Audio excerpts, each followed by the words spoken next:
Hi, welcome to True Creeps, where the stories are true and the creeps are real. We'll cover stories from grotesque gore to the possibly plausible paranormal, to horrifying history, to tense and terrible true crime, and everything else that goes bump in the night. We're your hosts, Amanda. And I'm Lindsay, and we want you to join us while we creep. We cover mature topics. Listener discretion is advised. Hey everybody! Today, in celebration of all of the discount chocolate that you have available, we're going to be talking about chocolate. The best. And we're going to discuss a few chocolate murders and some other stuff in the beginning. But what's interesting is that there are many chocolate murders that have existed throughout time. I don't think I've ever heard that strung together. Chocolate murders. Chocolate murders. Yeah. Chocolate-coated murders. No, it's just interesting. And some of them are surprisingly recent as last year. Yeah. I truly didn't think about this as a thing. So, like everything, people have a phobia of chocolate, and it's called chocolatophobia. Wow, you sounded so scientific. Thanks. I felt like a chocolate scientist. I'm a chocolate scientist and mathematician after today. Yeah. Yeah, you are. We'll get into that in a second. But can you imagine having a fear of chocolate, and how a phobia of it, and how that would ruin my life? Really fuck with your entire life. Every restaurant has chocolate. Every grocery store has chocolate. Every gas station, every drugstore, everywhere. If you think of a theme park like Hershey Park, that would be nightmare. That's the Saw Park or whatever. Yeah. If you consume enough of nearly anything in the world, it could be toxic. Mm-hmm. Everything there's an excess of. That includes chocolate. It would take a lot of fucking chocolate to reach a toxic level. And in fact, an ER doctor from NYU's Langone Medical Center, Dr. Reed Caldwell, said that it's more likely that you would show up to an ER complaining of secondary symptoms of eating so much chocolate before you would be there for chocolate poisoning. You would probably have a distended stomach if you were eating this much, or pains from your stomach being bursting, or from the sugar and feeling like that. There's a lot of things that would happen, I think, before the chocolate poisoning. Yeah. The substance in chocolate that would cause toxicity is called theobromine. And the toxic dose for humans is 1,000 milligrams of theobromine per kilogram of body weight. We're going to have a funny little video on our social media that breaks down some chocolate math, but we do have some basic information about it to talk about, because otherwise we're talking about numbers and converting, and it's not for podcasting. We're going to lose you. I know that, you know that. I'm a chocolate mathematician, trust me. And so, but milk chocolate has 2.4 milligrams of theobromine per gram of chocolate. Dark chocolate has 5.5. And as a test example of figuring out just some chocolate math, mm-hmm. of how much chocolate would it take? A Reese's cup, where the little packages where there's two, I did a whole bunch of chocolate math on that. The conclusion is you could have 1,607 Reese's cups before you had chocolate poisoning. This is assuming that the entire weight of it was full chocolate, which it's not. So you probably have a little bit of wiggle room if you were still craving some more after your cool 1,607. But that feels like a lot of fucking Reese's cups. It does. Generally, to be able to consume. Yeah. And just in case you were wondering, for a 12-year-old boy, that would be 794. Oh, so, that's possible. Fantastic.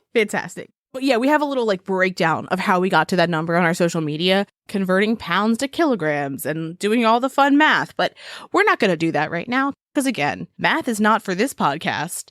We've never talked about it before on here, and we're not going to do it now. But we will on Instagram. Yeah, because Instagram's where math is. Yeah.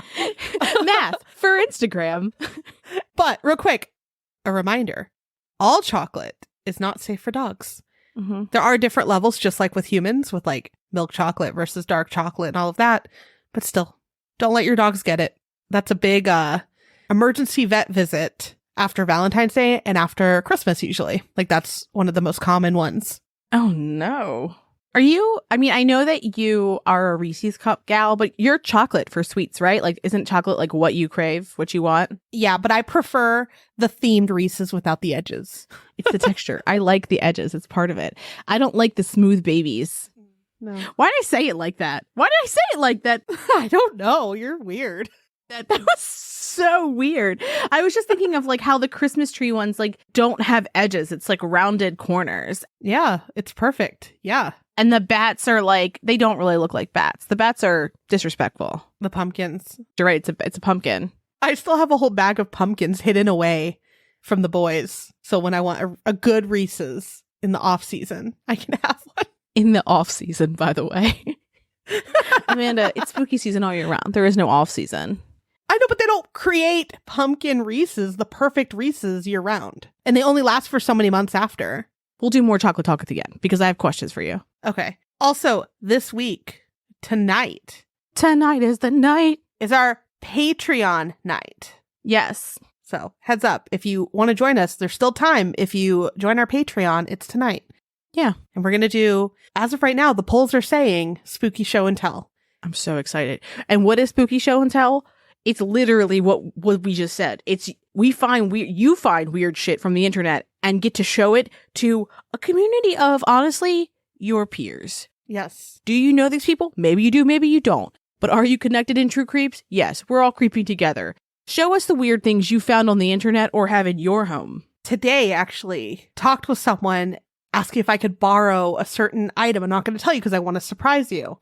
That is very spooky and weird. And I'm going to bring it into my home to show the Patreon and then promptly discard it, not here. Oh, I have a person I could ask for a spooky thing. I did, because Ben doesn't listen. He doesn't know what's happening. And I was like, Of course. Yeah. He's in our Patreon, though. He can see this. Yeah, I was like, if you want to come, you can. I was like, RSVP if you want to do it, because I'm going to be like in our shared office and it's going to be like, you're excluded, right? I'm so glad he doesn't listen, because otherwise I fucking know I would end up with a Mortimer fucking Snurd fucking ventriloquist dummy doll with him being like, look what I have. Oh, I'll message him. I've always wanted you to have one. Please don't. I really don't want that in my house. I don't want it. I honestly think that like he's got some like great, I like turning my head, but he's got like grade A quality, like some spooky art on his side of the office that I think he could probably be like, look at this. Perfect. Can't wait. But it's going to be a fun time tonight. I'm excited. Yeah, I'm very excited. But let's get into our show. Should we talk about our show? And then we'll do more chocolate talk after. Talk. Okay. Chocolate talk. That's what the end of our episode are, like before the credits. It's chocolate talk. even after this episode, it's chocolate talk time. Okay, chocolate talk time. We're 26 minutes into our recording. Okay, let's do this. Okay, so let's talk about chocolate murders, right? So one of the first known murders by chocolate was in the 1600s in Chiapas, Mexico. The bishop had said that people could not eat or drink chocolate during his services, which sounds awful. In a lot of the research that we saw, women were like chugging hot chocolate during these services. And I love the idea that everyone's like, I fucking need my hot chocolate and God, like at the same time. They get it. Yeah. Solid. No notes. I need chocolate. No notes. Okay. So he was pissed, right? And he said that he would excommunicate anyone who drank chocolate during his masses. Dramatic. Which, like, that's a little strong. Okay, dude? Chill. The only way I could see that is if they were eating it with their mouth open. I can see like wrappers and stuff, but like drinking hot chocolate's typically pretty, silent. I also feel like in the 1600s, whatever they were using to wrap the chocolate probably wasn't that loud. Oh, right. It's not like they're like opening a plastic package of Raisinets in the middle of a movie and you're like, could you have done this earlier? So even though he threatened everyone, women kept drinking it. And so the bishop ordered his priests to take the chocolate from the women, but their husbands are like, no, this is what makes them happy, and like drew their swords. And we're like, don't touch their chocolate. Perfect. This sounds so ridiculous. Violence for my wife's chocolate. Right? A lot of the people ended up going to different convents for mass because they didn't like this no chocolate rule, right? However, at the end of his mass, the bishop got very sick. Uh-oh. Mm-hmm. And then he ultimately died. And doctors would later agree that his hot chocolate had been poisoned. Which, like, he's telling other people not to drink hot chocolate, but he's drinking hot chocolate. The hypocrisy of it. Mm-hmm. Which, that is sad, but interesting. I had never thought about poisoned hot chocolate before. When we were looking at it, some sources said hot chocolate. Some poor sources said drinking chocolate. But like most of them said hot. So that's why we said hot.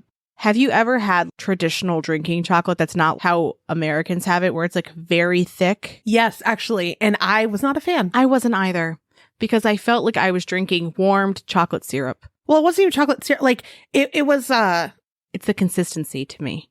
it wasn't the consistency. It was just not sweet, what I had. It was really bitter. It was like dark chocolate. Are you a milk chocolate girly? I don't mind dark chocolate, but not like the crazy, intense, bitter one. See, that's the one I like. Our next case is one of the first murders by mail and is known as the chocolate candy murders.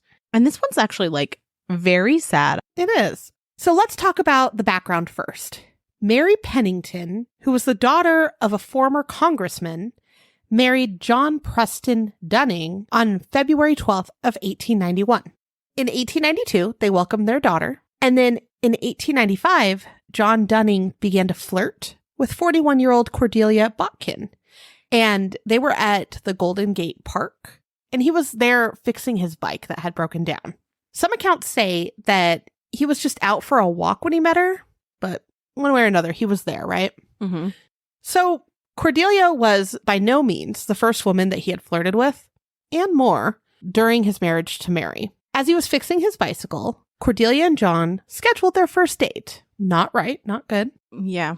Interesting note, Cordelia originally told John that her name was Curtis and that her husband lived in England. What a beautiful name.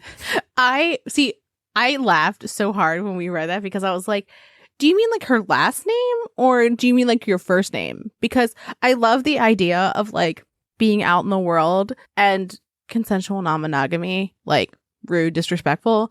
But that aside, you're flirting with someone. If I was like, oh yeah, my name is Robert, like just like very, very random. They're like, oh, Robert. She's so beautiful. Stunning, picturesque. But spoiler alert, her husband didn't live in England and her name wasn't Curtis. Although I wish it was.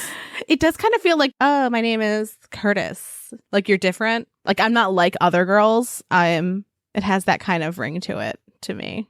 Yeah. So after this, Mary left John, and her daughter moved back to Delaware to live with Mary's father. Cordelia did not seem bothered by the fact that he was seeing multiple women. Good for you, Cordelia, I guess. Bizarrely, John's pet name for Cordelia was Ada. And this is what's really fucking weird. Ada was the name of one of his former lovers that he said that she looked like. So he just began calling her Ada. He's like, you know what? I liked that Ada before. You kind of look like her. You're now Ada. My brain breaks at the thought of that, because what? There's being confident and being like, oh, you're with me now. But that's like a level of confidence that I don't like. Maybe it's too confident. If you're like, it's fine, call me by another woman's name that I remind you of. Like, what? So weird. So fucking weird. Or it's like, you look like an Ada I once knew, not like my former lover. Clearly, he was not a man who was ever planning on being monogamous. So he's like, honestly, I just call all the women Ada because I can't keep track. That's what it feels like to me. Like maybe the other women he was dating, also Adas. Right? It reminds me of, this is completely different. I don't know why it came to mind. But you know, some people, they're out there where they get a dog and the dog's name is like Buddy. And then when that dog dies and they get another dog, that's Buddy too. Have you seen that before? People do that. I've heard that with non-dog or cat animals, but just the confidence to be comfortable with your lover or whatever they are calling you by another woman's name. Even if you aren't exclusive, just like that feels inherently disrespectful. It does. I'm not going to call you by your name. I'm going to call you by someone else's. And it's not even close. Like your name's Cordelia. Or Curtis. Curdy.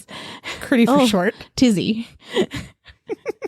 So after Mary moved back to Delaware, John moved in with Cordelia. And some sources vary a little bit on this and say that it's not that they moved in together. It's more that Cordelia moved into like a certain apartment building, and then he also got an apartment there. But either way, he's either living with her or living next to her. Near her. Either way, that feels bizarre. Like, what's the point? Well, no, because he wanted it open so he could flirt with the other girls at the park. Oh, that's true. He's a busy man. He breaks his bike every week. Oh my God, that poor bike. It's also worth noting here that John had worked as a foreign war correspondent, and he was also an avid gambler. Mm-hmm. So we mentioned that Cordelia was like, chill, no worries, see whoever you want to see, call me Ada, whatever. Cordelia's husband was also similarly chill. He didn't seem to mind that John and his wife were living together. Okay. And like, that's fine if everyone is fine with it. If everyone's fine with it, okay. Yeah. But like, Mary was not fine with it. Right. Right. Like, she was like, Absolutely not. a fucking toodaloo. Like, I'm leaving. I'm going back to Delaware. Yeah. But anyway, Cordelia's husband's name was Welcome A. Botkin. Love that. And he lived in Stockton, California, which was like just under an hour and a half drive from San Francisco. So he didn't live in England. He just lived like an hour and a half away. Close enough to England. After John and Cordelia had moved in together, John began drinking more heavily, and he sank into significant gambling debt. He ultimately would end up embezzling over $4,000 from his employer, which was the Associated Press, and was fired when they found out. That's crazy. In today's money, that would be almost $148,000, which is a cute little gambling debt, like a tiny little amount. Right. So they fire him because they're like, you cannot take money to cover your gambling debts. Please don't do that. But then in 1898, they rehire him back because they're like, but you are a really good writer. So we're gonna hire you back so that you can go cover the Spanish-American War. When he was in San Francisco, what he was doing was he was like running an office. So he had like different responsibilities. So they're like, go back and do what you're actually good at. Right. Maybe don't be in charge of the money. Yeah, that's nice. Yeah. So he is going to leave to go cover this war. Now, we're going to talk a little bit more about that in a second. But during the time that John and Mary were apart, they wrote each other letters nearly daily. And they were love letters. Mary went home because she was like, I can't live here and watch you do this with other women. I just can't do it. But she still loved him, which I think is kind of sweet, but also kind of like heartbreaking. Yeah. He wrote back to her almost daily. And when people talk about like the letters that he wrote to her, he told her everything about his life, shared every tiny little detail, except he didn't really talk about Cordelia, which I mean, like, good, because like I wouldn't want to hear about it if I was Mary. I wouldn't be like, right. Tell me about your relationship with the woman that made me leave. With Ada, too. Yeah. So John is going to leave to cover the Spanish-American War, and Cordelia and he are headed to the train station because they're going to say goodbye because she's like, she's seeing him off. Before he leaves, he's like, oh, just quick note. I am not coming back to California. I'm going to go to Delaware and live with Mary and my daughter and like reconnect with her. And Cordelia, although fine with sharing him with other women in California, is distraught by this. So she's like begging him to come back. And he's pretty blunt. He's like, no, I'm done. Like, I'm going. Great timing, too. Great timing. I also just kind of feel like, just don't come back, my guy. Right. Well, unbeknownst to John, while he and Mary were exchanging letters, Cordelia was also writing to Mary. And in the anonymous letters, Cordelia told Mary that her husband, quote, is constantly with this interesting and pretty woman who, by the way, is an English woman. She's now divorcing from her husband, all owing to the marked intimacy with Mr. Dunning. Thank you, Lindsay.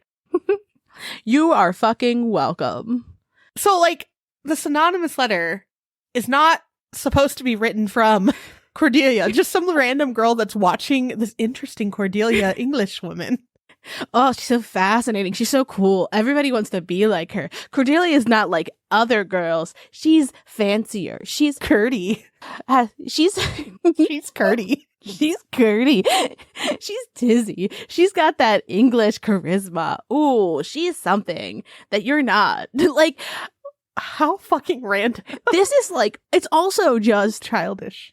It's childish. It's got like pick me energy. It's got I'm not like other girls energy.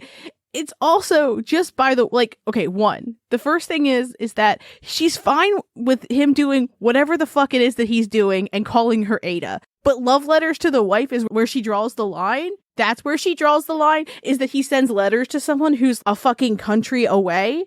And she's like fucking writing mean fucking nasty notes to fucking Mary.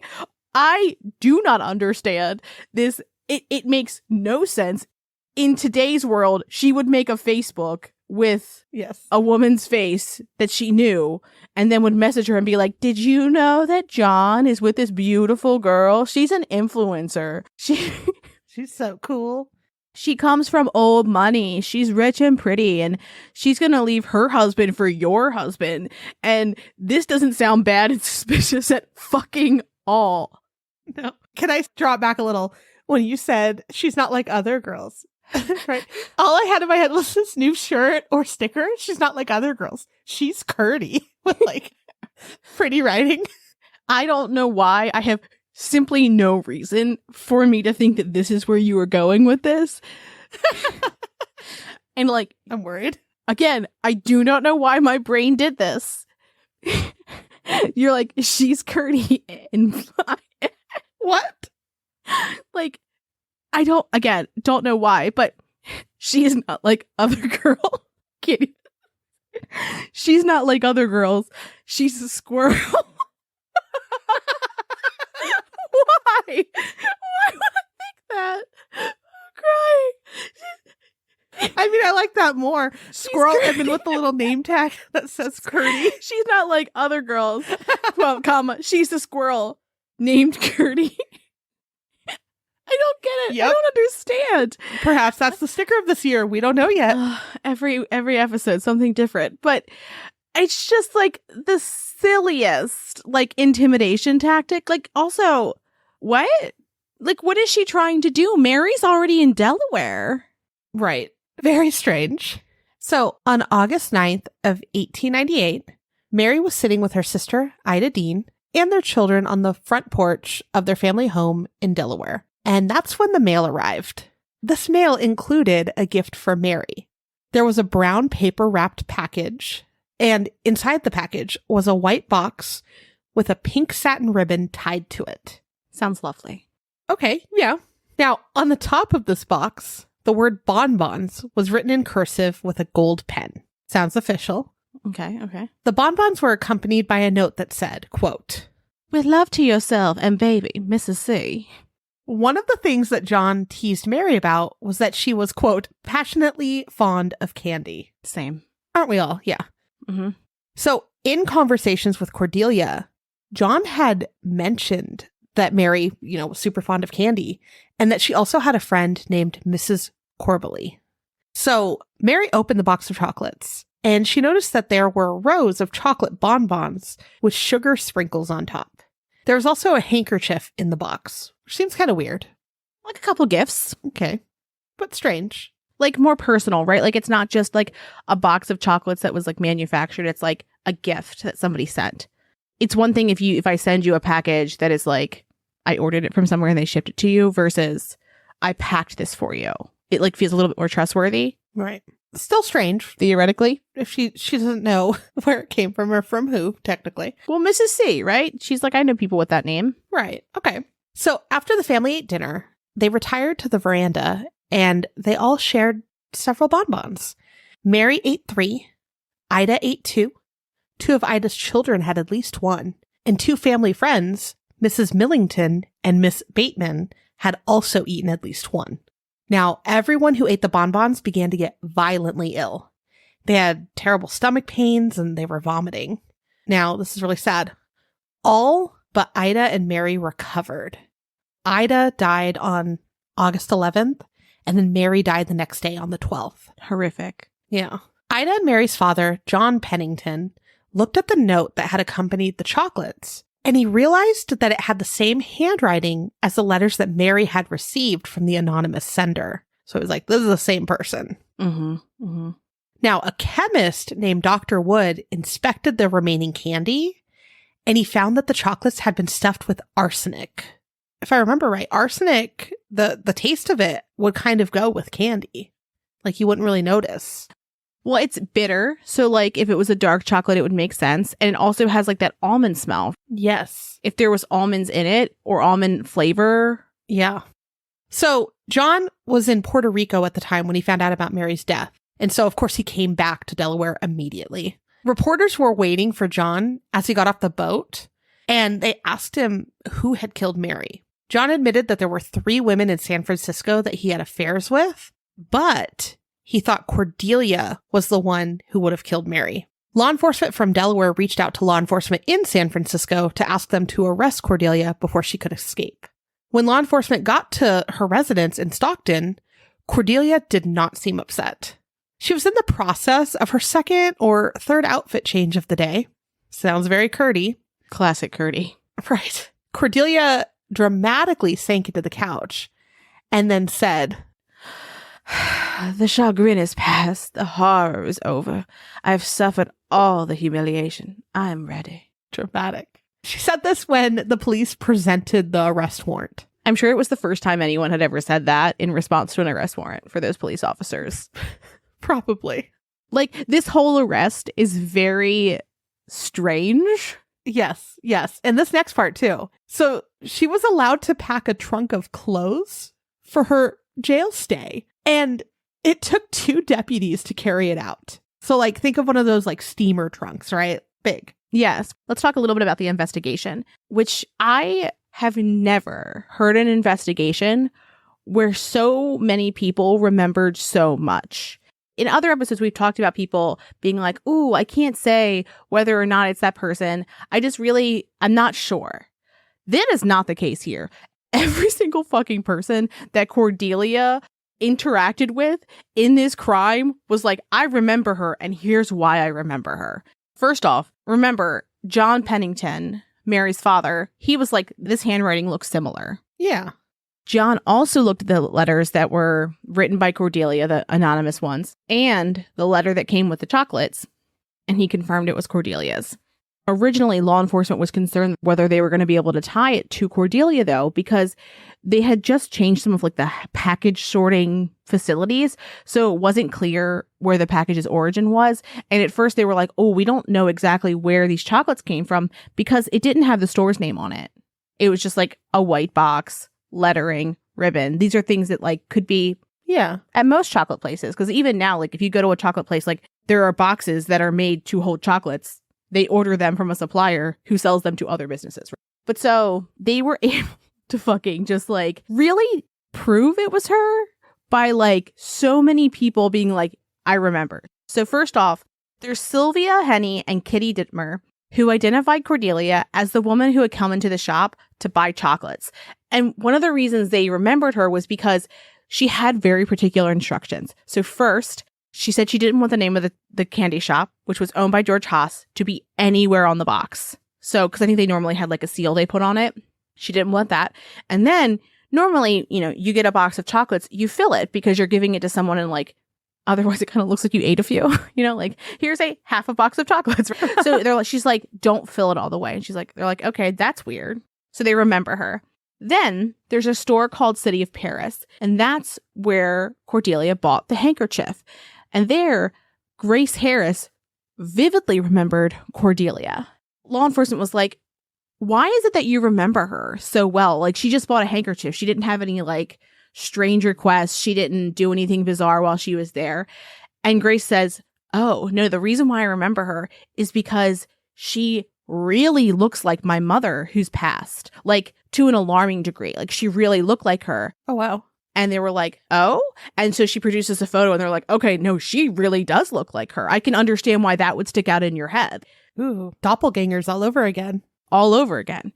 So then the druggist employed at Al Drugstore, whose name was Frank Gray, identified Cordelia as the woman who purchased 2 ounces of arsenic. So it's like every single fucking thing she does, they're remembering. One of the reasons he remembered the interaction was because it was strange, because she offered up why she wanted the arsenic with like little to no prompting, right? She was like, "I need 2 ounces of arsenic so I can bleach my straw hat." And Frank's like, arsenic is dangerous. Yeah. There's a lot of other ways in which you could bleach your straw hat that are less dangerous. Yeah. And she's like, no, I want arsenic. She's like, no. Arsenic's what I saw. Only arsenic will do to bleach my hat. Yeah. And he's like, "Okay, I guess," right? Because if they sell it, they sell it. Eventually, they are able to figure out where it was mailed from, because they went to where she would have been locally to drop the package off. They asked one of the clerks that had worked there. They were like, "Do you remember this package?" And he's like, "I don't really remember packages that much." And they're like, "Well, this is who it would have been made out to," because who it was made out to was Mrs. John Dunning. And the guy's name who worked there was like John Dunningham so close to it. And he was like, he remembers looking at the package and going, that's funny. That's close to my name. So he would have otherwise completely not known that package, but for the fact that it was kind of like his name. So everybody from buying the chocolates to the arsenic, to the handkerchief, to the person at the mail place, all were like, I do remember that because it was like, it just stuck out. That's interesting. That doesn't happen often. No, it doesn't happen often, especially where you can like get every single person. So then Cordelia has strong Chad DeBall energy because Cordelia has a friend, Almora Ruoff. In late July of 1898, which is just a little bit before Mary receives the chocolates, Almora recounts having a conversation where she's, her and Cordelia are chatting. And in the conversation, Cordelia's like, what do you think might happen to a person if they ingest this type of poison or that type of poison? And then a casual pivot in the conversation. She's like, if I send registered mail, does the person have to sign for it? Cordelia. Chad DeBall. Like, fucking geez, come on. I mean, I'm not saying be a good criminal, but this is not good. Pretty careless, yeah. Yeah. So Delaware wanted to try Cordelia there because that's where the murders occurred. But her attorney successfully argued that the trial should be in California because that's where Cordelia had taken action, not in Delaware. And they were like, she's never stepped foot in the state. And so ultimately the trial was in California. Not that they normally do, but the media did not help Cordelia's case in terms of her public image because there was a lot of reporting around her, and it was like primarily around her excessive vanity. In photos, she would be like very clearly like posing and kind of in a very Laurie Vallow kind of way where she's like smirking at the cameras, and it's like, yeah, this is not the time to be posing for cameras. That's all I think of is Laurie. Yeah. And I bring her up because I feel like it's the most like recent time where you're like, you get that this is not good publicity. But so in that very same way, Cordelia is like eating up the attention. There's also rumors that she's allowed to take day trips from the jail because she was giving the guards, quote, unspecified favors. That doesn't seem good. No. Not great. During her trial, she testifies. And the San Francisco Chronicle reported that, quote, she smiled as she talked and occasionally showed the handsome teeth of which she's extremely proud. I do not like the phrase handsome teeth. Let's start there. And then secondly, I'm not saying a person should be smiling at a murder trial, but it does seem like the person who wrote this article is jealous of Cordelia's smile. Right? She smiled because she was so proud of her smile. She was just so happy she can smile. She's got such nice teeth. Look at Cordelia and her nice teeth. Look at Curdy and her nice teeth. This whole trial is that vibe altogether. Yeah, that vibe. So during the trial, the prosecution presented evidence that tied Cordelia to the murders. And a lot of it was that testimony that we talked about in the beginning. But there was also something else that they produced. And what's really interesting is that when you read articles about this, they're like, there was a bombshell. And we've talked about this before, but like typically evidence is given to both sides as part of a fair trial. However, we are talking about 1898. So I'm not sure whether that had been established yet or not. I don't know. So I'm not going to say for sure one way or another. So maybe it was a bombshell. Hopefully it wasn't. And both sides did know that this was going to happen. But while searching her apartment at the Hotel Victoria, which is where they arrested her from, law enforcement found paper, string, and the candy box seal from that candy box that she had bought. And the prosecution argued that those were the supplies needed to open and reseal the box after she doctored the chocolates with arsenic. So the jury took just 4 hours to deliberate before they rendered her guilty verdict. And then she was sentenced. But before she was sent to prison, there was another case that had similar jury instructions to hers that was overturned. So Cordelia's attorney petitioned for a new case, which she did get. So then they did the entire trial again. So that means witnesses that had come from Delaware, like that had like talked about the chocolates and stuff like that, had to do it again. They all had to come back, and everybody had to do the whole thing over. But again, she was found guilty. Good. And she was sentenced to life in prison, which she began serving at the Branch County Jail. And one of the reasons she had stayed there as opposed to going to like a state correctional facility was because they immediately appealed, which, that's pretty standard. Yeah. So while they were waiting for that appeal, that's where she was staying. Okay. Fair. So this is interesting. After her sentencing, Superior Judge Cook saw Cordelia leaving the jail on a car And with this language, we assume that it's a streetcar. The judge had actually been on his way back from visiting his wife's grave when he saw Cordelia. He was very surprised, but he couldn't investigate further in that moment because his streetcar was going the opposite direction. So hard to see what was going on. He began an investigation, though, and found that she had been intimately involved with at least one of the guards, which accounted for her being, quote, surrounded with every comfort at the jail. Huh. So she received special attention, right? Special privileges, everything. Yeah. Also, they believed that at least one of the guards that she was intimate with was on the streetcar with her. He couldn't find anyone at the prison who would admit that Cordelia was being given special privileges, and Cordelia took this opportunity to suggest that maybe there was another woman who bore a striking resemblance to her that had actually bought the chocolates, the arsenic, and the handkerchief. It was my evil twin. Wouldn't that have been convenient? Also, just like the fucking audacity. It was Curdy. The audacity to be like, well, maybe there's someone else out there that looks like me. It couldn't possibly be me who did that and all this other stuff. What a thought, right? Like, it's just like, while we're at it. Yeah. Yeah. So Cordelia was moved to the San Quentin Women's Ward after her verdict was affirmed in 1906. About 10 years later, Cordelia learned that John had died in Philadelphia. And after hearing this, she refused to eat. So she died on March 7th of 1910. And the official cause of death on her death certificate was listed as, quote, softening of the brain due to melancholia. Dramatic as ever, as Cordelia was, you know? Of course, yeah. What else would you expect? How fucked up that she's like, I'm going to kill this woman because her husband still loves her. Right? And all I thought of for her death, too, was everlasting faint. Oh, yeah, because anytime we talk about like old-timey deaths, it makes me think of that. Yeah. So in the beginning of the episode, we talked about that there were some surprisingly current chocolate poisonings. And that's because in Brazil, there were 2 in 2023 that we saw. Isn't that crazy? So the first was the murder of Fernanda Silva Veloz da Cruz Pinto. And on August 3rd of last year, 2023, Fernanda, who was just 27 years old, began experiencing nosebleeds, excessive salivation, blurred vision, vomiting, and severe stomach pains. And so she starts texting her family and she's telling them about how ill she's feeling. She mentions that she can barely stand and she says that she almost met God. And in some articles, you actually can see screenshots of the texts because one of her cousins was interviewed. Yeah. So she's clearly very scared. She goes to a local hospital, but the doctors aren't able to help her. So she dies early in the morning of August 4th. Before her death, she had told her family, and I believe she had told doctors as well, that she had gotten sick after she had eaten chocolate that had been given to her by an elderly palm reader that had walked up to her. How random. And the palm reader had come up to her and told her that her death was imminent. She wasn't worried about eating the chocolate because it was packaged. So she was like, it's packaged. Like, what do you know, like, I feel like if someone was like, here is a loose piece of chocolate, I'd be like, thank you, garbage. Yeah. But like, if it was packaged, I'm a little bit less worried about it.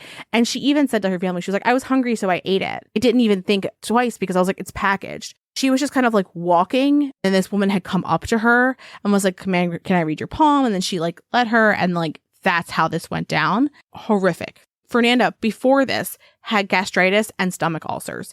And so she's telling her family that she's experiencing like some things that are common for that, vomiting, stomach pain. That makes sense. And if like stomach ulcers can be like debilitatingly painful. So it's completely possible that you might kind of collapse because you're in so much pain. So when she's like, I can barely stand, her family isn't like, this is probably poison from the palm reader. They're like, this is like her gastritis or her stomach ulcers really flaring up. Not that it's not serious, but it's not this other thing. So unfortunately, as we mentioned before, Fernanda dies the day after she goes to the hospital, and it takes 2 months for the toxicology reports to come back. And it shows that she had ingested 2 different types of pesticides that are relatively common. Yeah. So it's not like it was something that they could trace really easily because they were around, but they couldn't confirm whether the poison was from the chocolate. But the toxicology report doesn't come back for 2 months, so they don't start investigating her murder for 2 months, which means that, like, not surprisingly, it's difficult. Law enforcement even says, like, this is going to be harder because we aren't starting until now. Yeah, time. Maybe this toxicology report should have been done quicker than 2 months if you're not going to be able to like effectively find her murderer because of it. Right. There was CCT footage of where the palm reader had went up to Fernanda. It had been erased already because it was 2 months later when law enforcement went there. Then there's no informants. There's no witnesses who are saying like, oh, hey, I was also in that shopping center that day and I saw this interaction. Or, you know, I also was stopped by this woman because like, I doubt Fernanda was the only person who she was stopping. And law enforcement speculates that with the extensive media coverage, the assailant may have gone into hiding. And first off, it's incredibly sad generally, but she also had a 9-year-old daughter, which breaks my heart. Yeah. And one of the articles that we read, it was her cousin who was being interviewed. And she talked about like that her family's at a loss on who would hurt her or why someone would do this. And she wasn't sure if like this was random or if somebody was trying to murder her specifically and had this woman give her poison. It's also unclear again, right? Whether it was the chocolate that poisoned her. They're thinking that like stranger chocolate might be the source of it. But isn't that just so sad? That's horrible. And yeah, like just thinking, okay, why did they pinpoint her out of a crowd, right? Like where she was, why her? Yeah. I can't imagine like just being part, you know, her family and just wondering, you know, no answers, but first wondering why her in a crowd just really gets to me. Not that it's better when you understand the motive of why someone's murdered, but not knowing whether it's her or whether it was completely random. It's just like it'd be a hard closure thing. Agreed. A lot of parents would be like, oh, I have candy. I'll give it to my kid when I get home. Like that could have happened too. Or even if like she didn't purposely give it to her child, she has a piece of candy sits on the counter or like it's in her purse and her kid's playing in her purse, finds it and eats it. Right. No, that's really sad. So let's move on to our last case of the day.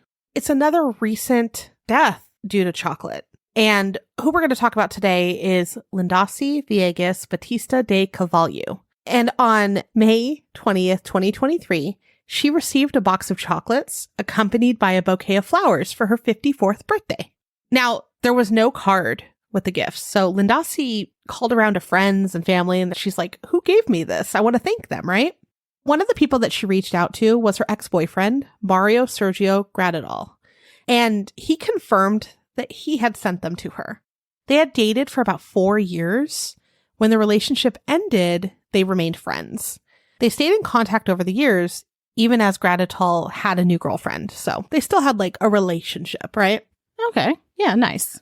So she had waited to eat any of the chocolates until she knew who it was from, which like seems like a good idea, right? Like she made the right choice. And I mean, they dated for 4 years. So like he's trustworthy, right?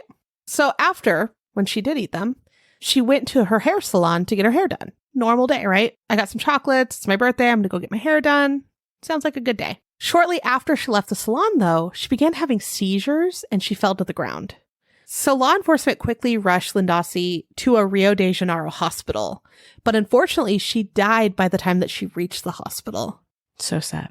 Really sad. Like she thought she was having a good day. Yeah. So an autopsy was performed and it was clear that she had been poisoned. Investigators tested the chocolates and found that they were the source of the poison that she had ingested. She had mentioned to some of her friends and family that Gradidal had sent her flowers and chocolate. So law enforcement, obviously, was like, he's a suspect. Fair. They suspected him of the murder.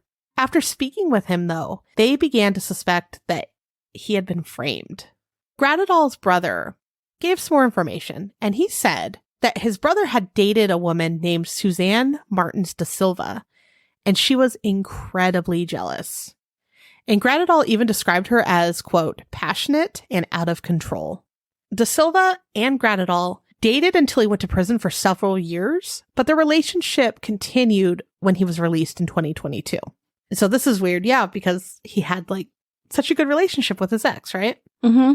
So soon after his release, Da Silva became enraged after she saw text messages between Gradidal and Lindasi. She sent nasty messages and even sent death threats to Lindasi. So law enforcement even learned that Da Silva unsuccessfully tried to get Lindasi's address at one point. So then, early in 2023, Gradidal ended his relationship with Da Silva. And she was convinced that he broke up with her because of Lindasi. So Da Silva eventually did find out Lindasi's address.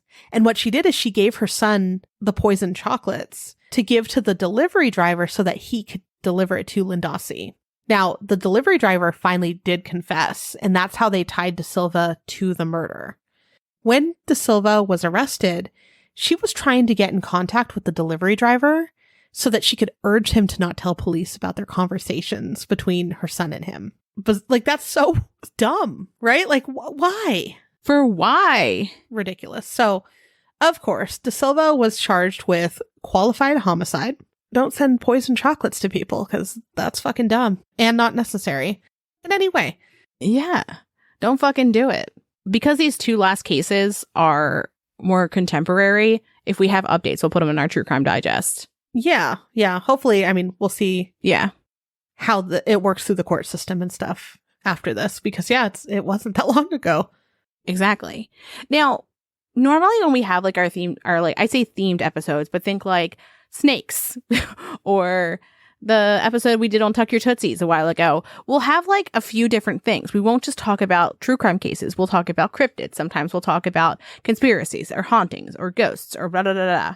But when you type in chocolate cryptids or chocolate ghosts, what you get is chocolate in the shape of cryptids or chocolate in the shape of ghosts, which fair I am a fan of. Right. I do want to buy but it makes research on these topics a little bit harder. So I was like, I typed it in and I was like, you silly goose. You silly goose. Of course it's not going to show up. It's like, do you want to order this box of chocolates? I saw a box of ghost chocolates recently and there's something with like a Mothman theme. Perfect. Okay, so earlier I told you I was going to ask you more chocolate questions at the end. What's your favorite fancy chocolate? And are Reese's your like favorite like drugstore chocolate or gas station chocolate? I really like trying the chocolates from around the world, like when you go to like World Market and stuff, like the Milka ones and like, you know, the different ones that are from like Germany or Belgium and all of that. So I don't know if I have like a favorite one. I just love trying all the different kinds. Like truffle kind of things or like chocolate bars from different countries? Both. As long as it's chocolate. It's great. I don't like crunchy things in chocolate. Like I don't like crunchy things in ice cream either. I don't want stuff in it. I just want the chocolate. Interesting. But yeah, I think like grocery store, I like Reese's, especially without the edges. And then like when I go to a movie theater, I like the cookie dough ball things. They are the consistency of sand, but I do like them still. Right? They're weird, but they're good. What about you? At the movies, I'm a dark chocolate Raisinets with my popcorn kind of gal. Okay. If it's like drugstore, gas station, grocery store, classic Snickers. Delicious. And then for fancy chocolates, dark chocolate covered dried apricots. Ooh, those are good. Which is so specific, but they are so fucking good that infinite amounts I could eat. Do you think that you could eat 1,607 pumpkin-shaped Reese's cups, which would probably be in my bigger lifetime? than 1.5 ounces? No. Within a period of time where the theobromine would stay in your system. Doubt it. I can have like 2. So, okay, 2 things. The first is that my mother used to love Reese's cups, but then just ate so many of them that she got sick of it. Fair. And the other is that when Ben first moved to Maryland, or was visiting, it was one of the two, we were hanging out with my brother, and my brother had one of those like novelty massive sizes of Reese's cups, right? Okay, yeah. And Ben was like trying to be funny, trying to connect whatever with him, right? And he's like, oh, I can eat that. Oh, no. And eats this like substantial, it's like a 1 pound Reese's cup. It's like insanely large. And I was like horrified because it's just so big. And like Ben was like, I can't, like, and he still isn't a big fan of Reese's cups like now because what he had done to himself. Okay, I could see that. Recently, I don't know if you've seen it. Have you seen the articles about you can fill a giant 1 pound Reese's peanut butter cup with whatever you want? By recently, I mean last summer. Now I'm looking at it. No, what do you mean? What would you put in it? I don't know what I'd put in it, but I was just like the pictures of it. I'm like, I want to go to there so badly. Tell me why in my head I went, bees? What? Why would you put bees in there? Are you bees? okay? I don't know. It's been a long week. It was at Hershey's Chocolate World. Well, yeah, which is a chocolate amusement park near me. Okay, well, I don't know why you didn't go get this then, because this looks delightful. They also have like chocolate mascots, like a human personified chocolate Reese's cup guy package that you can take pictures with. Think Disney, but it's the chocolate, it's candy characters. Better. It's better than Disney. Perfect. I mean, probably it's cheaper. That's for sure. Yeah, I'll send you pictures of this because you need to see this. It's magical. Perfect. So that's chocolate talk. Chocolate talk. And our talk and our Death by Chocolate episode. I want to have chocolate talk with everyone though. So we want to know your favorite chocolate. And your favorite movie theater. Whether you could eat that many Reese's cup. Yeah, each category of chocolate. Yeah. And what chocolate do we need to try? Because I'm sure there's better, more exciting chocolates out there. So I'm sure recommendations. Is there any chocolate thing that you categorically do not like? Okay, that's fair. No, I want you. What's yours? Is it crunchy? Oh, for me, I don't like crunchy, and I don't really like. All right, so I love caramel, but I don't like when it's like I don't know, cheap caramel where it like gets stuck in your teeth, like where it's like chewy, where it's a fight. Yeah, I don't like that. Okay, that offends me. I don't like nougat without nuts or caramel, so I don't like a Milky Way unless it's the midnight one. And then, look, I know that everyone's going to say I'm wrong here, but I don't like the chocolate oranges. I like the theory of it, that they're in segments. That's fun, but I don't like anything else about it. Hear me out. Years ago, there was this like, you could buy chocolate orange coffee.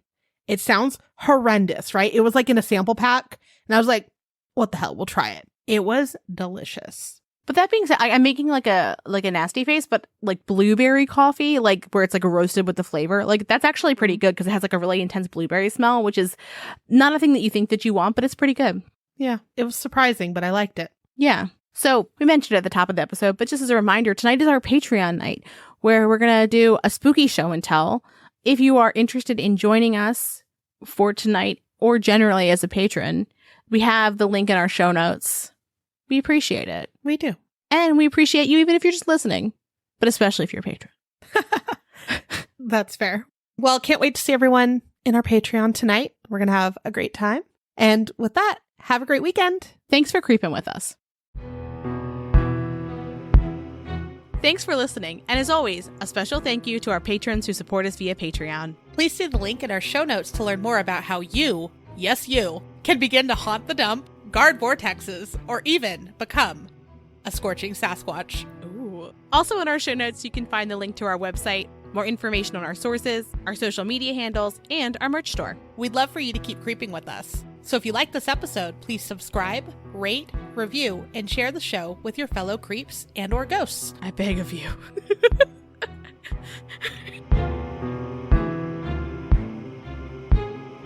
So, Lindsay, let me tell you about this random story with Cox Communications this week.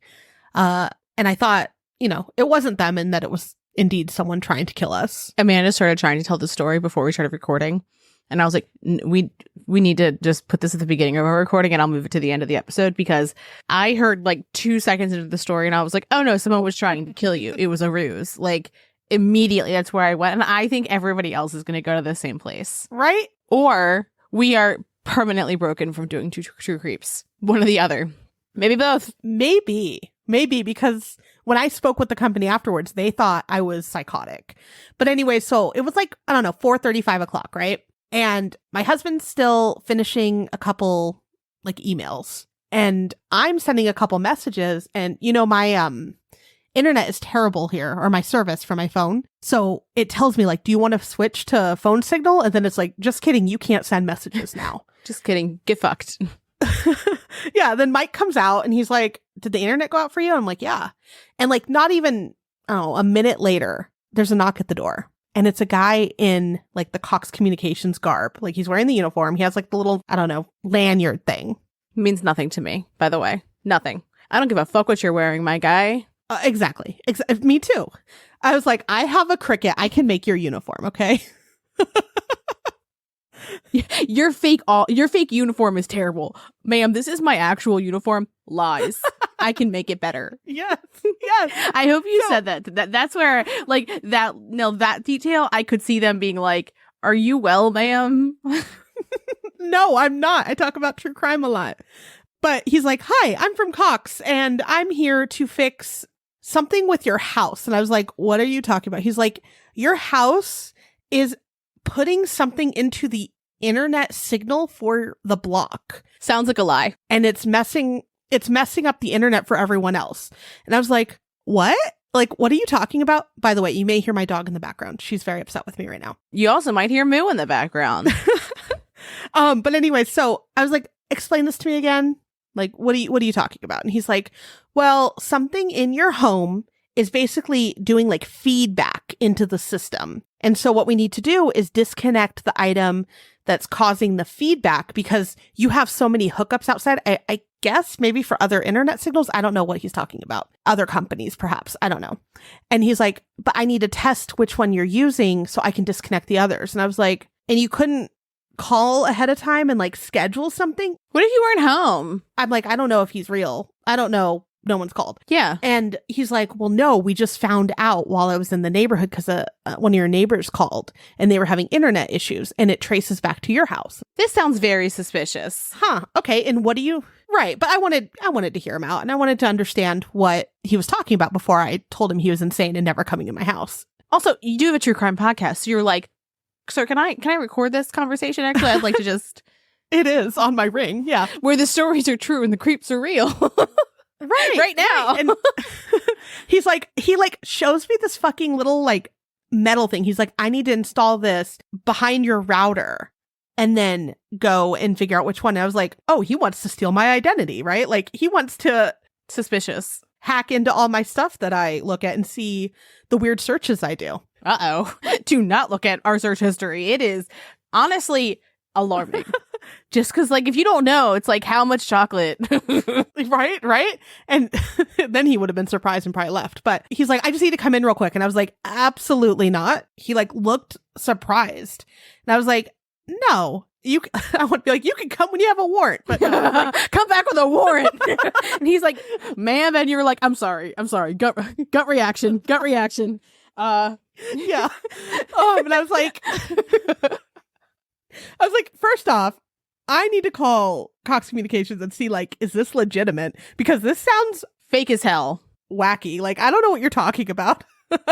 And he's like, kind of gestured towards his outfit. And I was like, no, you're not coming in. Like, absolutely not. I'll call. He's like, okay, well, when do you want to reschedule? I was like, I'll call. Thank you. Goodbye. Sir, I need you to know, you and I are not having any type of conversation that ends with you coming in my home. It's going to be that I call the company and that they verify who you are and that you should be here. And also, like, just to point out, like, even if he did work there, it doesn't mean that he should be at your house. Mm-hmm.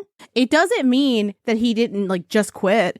It doesn't mean that he's not also a serial killer. Like, you can work for, like, a company that has a uniform and be a killer. Absolutely. Yeah. And so then as I'm like, no, you're not coming in. He's like, well, if you don't reschedule it soon, I'm going to have to disconnect the internet. How are you going to do that, buddy? It's kind of like making you make a quick decision, you know, and that's like a total tactic to get in someone's house. I have more alarm bells. I'm also, Amanda, as we're like, I know that you're telling me that you called Cox and they confirmed this. Yeah. I am still not absolutely sure that this does not sound real. It doesn't. No, when I called, they were like, the first person I spoke with had an attitude towards me. And he's like, yeah, you're affecting the whole block right now. And I was like, look, dude, I'm not letting a rando in my house. I have a kid. I have dogs that could eat him. You know, I have things going on. You can't just like show up. You have to schedule.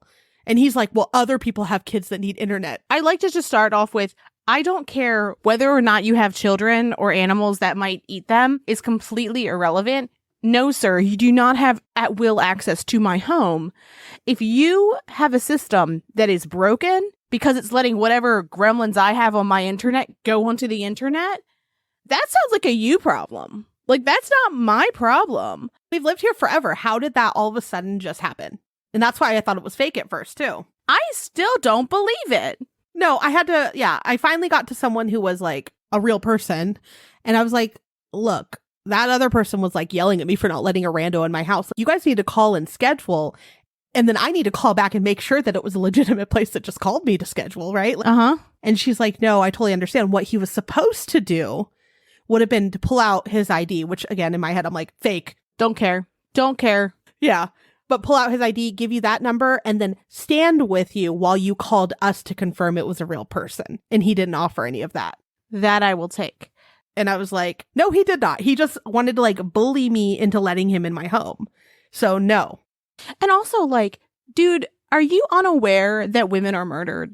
I could see this like aloofness if he was talking to Mike, because he's like, you're 6 feet tall, right? You aren't inherently just like threatened by my presence, likely. I don't know. Yeah. The answer of whether someone can come into my home is a no unless they get permission. Ahead of time. I need things scheduled. And I'm still like, this doesn't sound like a thing that can happen. No, it doesn't. But they came this morning when I made the appointment, right? Mm-hmm. And that was already a big thing. They actually made it, and then I guess didn't press okay or like to send it into the world. And then I got a text like, were you trying to make an appointment? It's not confirmed. And I'm like, what the fuck? Now I need to do this again? Ew. No, actually, no, I wasn't. You were.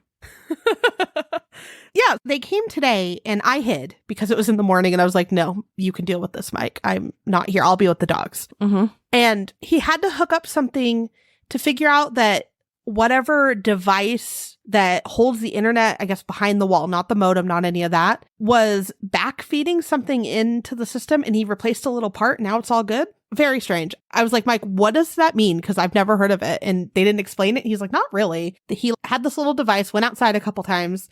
They had to take apart like my craft room because I have a bookshelf in front of where the modem comes out, or where the modem is. It's on top of my bookshelf. It was a mess. Today's been a mess. Okay. So I will just tell you very briefly, when you type in internet back... Oh, no.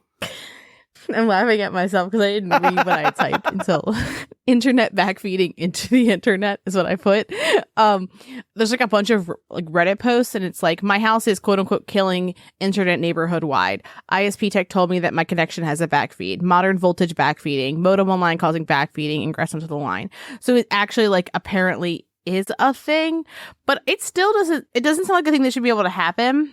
Right. And it sounds like a way to get someone to let someone in their home, right? Yes. I would be, no, just absolutely not. He looked at me crazy. I was like, absolutely not. I would be, like, let me just tell you, I would be calling them, calling other people, because the thing is that, no, I'm uncomfortable by this. I don't like it at all. It makes me very stressed out. I get to come into your home because I said so. Internet problem. Right. I'm sorry, sir. You're explaining something in a way that is confusing, and you're doing it on purpose, and you're making a non-emergency sound like an emergency. Yes. Every single alarm bell is going off in my head. And threatened at the end. Yes. And then threatened at the end. Like, and so some people would be like, oh no, I don't want to do that. Or, oh no, I don't want to cause an inconvenience to someone else. I'll let you in. And that's like the biggest no-no. Also, guys, Amanda does like to make other people happy.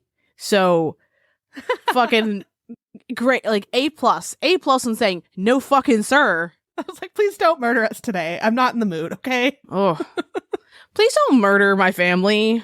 I'm suddenly doubting my pronunciation of Theobromine. So one moment while I pull that up. I was right. And we do know too that there are, what was I going to say? It's gone. Instagrams would be like, yeah, let's promote them now.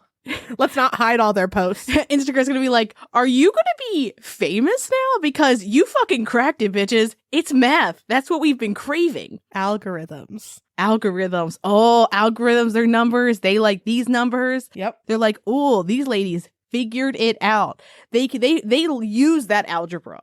I felt honestly very proud of myself doing all this math, because it's been a minute since I've had to do this much, like, and then this and then that and then this and then that. It felt like a word yeah, problem.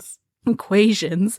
You know that meme with the woman with like the numbers and like the symbols? That's what I felt like. I was like, and I like made Amanda sit and like go through my like Canva slideshow of like, here's the math. Did I do this right? And she's like,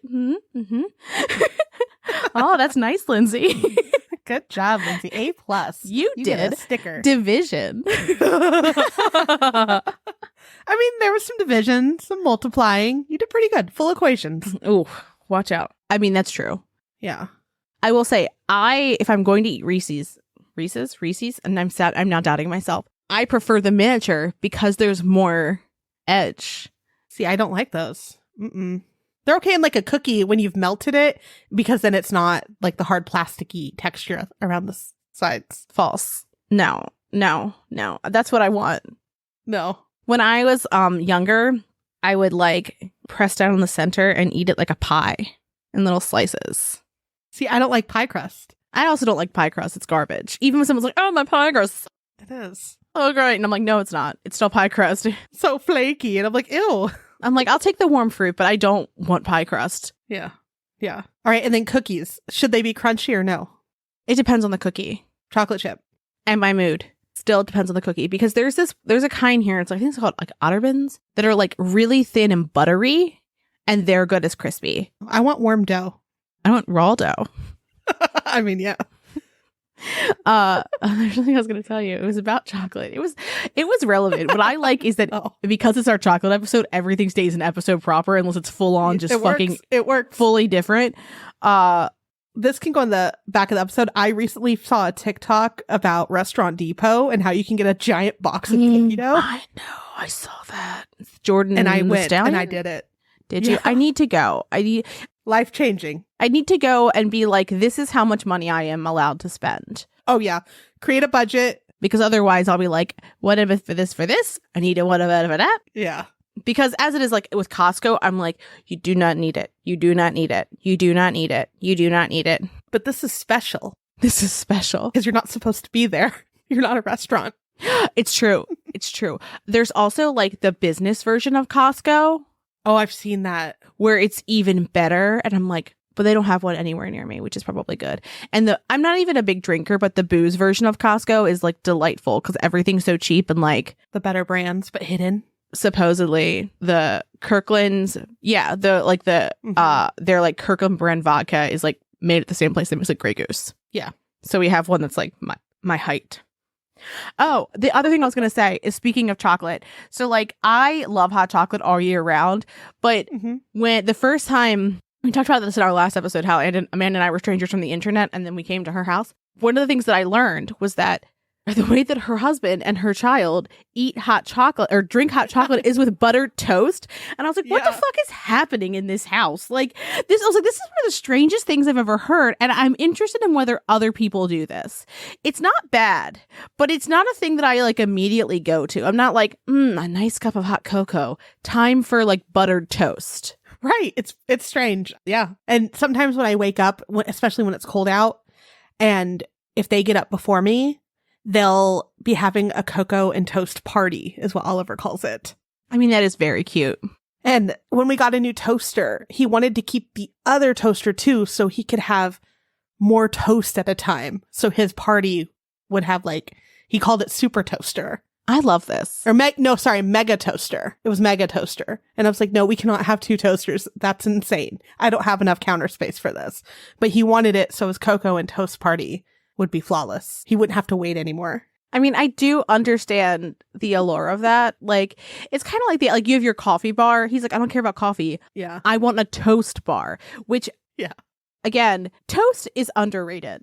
Like, we are not having enough types of toast on a regular basis.